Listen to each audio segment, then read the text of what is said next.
ఓం స్వామి శరణమయ్యప్ప. స్వామి భక్తులకు శుభవార్త. ఏమి పెద్దగా క్రౌడ్ అనిపించలేదు. మీరు ఎలాంటి భయపడాల్సిన అవసరం లేదు. ప్రశాంతంగానే ఉంది.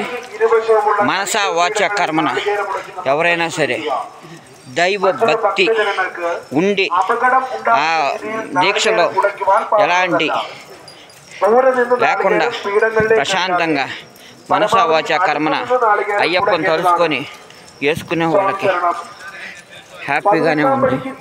నేను చేసిన ఒక చిన్న తప్పు వల్ల అక్కడ మెట్లు కాడ ఎంత ఇబ్బంది పడ్డానో నాకు తెలుసు. అయ్యప్ప కనపడ్డాడు నాకు. ఎందుకంటే అయ్యప్పతో ఆటలు కాదని తెలిసింది.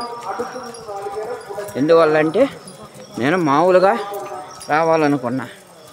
అప్పటికప్పుడు 5 రోజులే దీక్ష మాల వేసుకొని బుధవారం వేసుకొని ఆదివారం ఇరుముడి కట్టించుకున్నాను.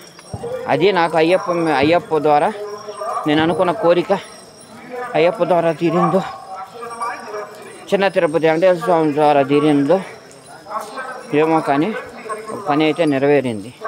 అందుకని ఆయన్ని మనసా వాచా కర్మన ఆయన దర్శనం అయింది. అయ్యప్ప స్వామి దర్శనం కోసం ఈరోజు వచ్చా. నాకు అయ్యప్ప రూపంలో తోడున్న స్వామి ఈ స్వామి పేరు వచ్చి మల్లికార్జున. ఈ స్వామి వచ్చి మా ఊరేనంట, నెల్లూరు పక్కన ఎక్కడో ఒక ఏరియా అంట. స్వామి ఏ ఊరు స్వామి మీది? ఇందుకూరుపేట విలేజ్ అంట. అంటే మా ఏరియా నుంచి కరెక్ట్గా 8 కిలోమీటర్లే.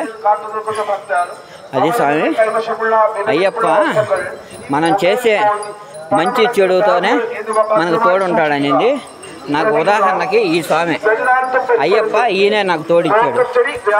అదే అయ్యప్ప. ఉంటా. ఓం స్వామి శరణమయ్యప్ప.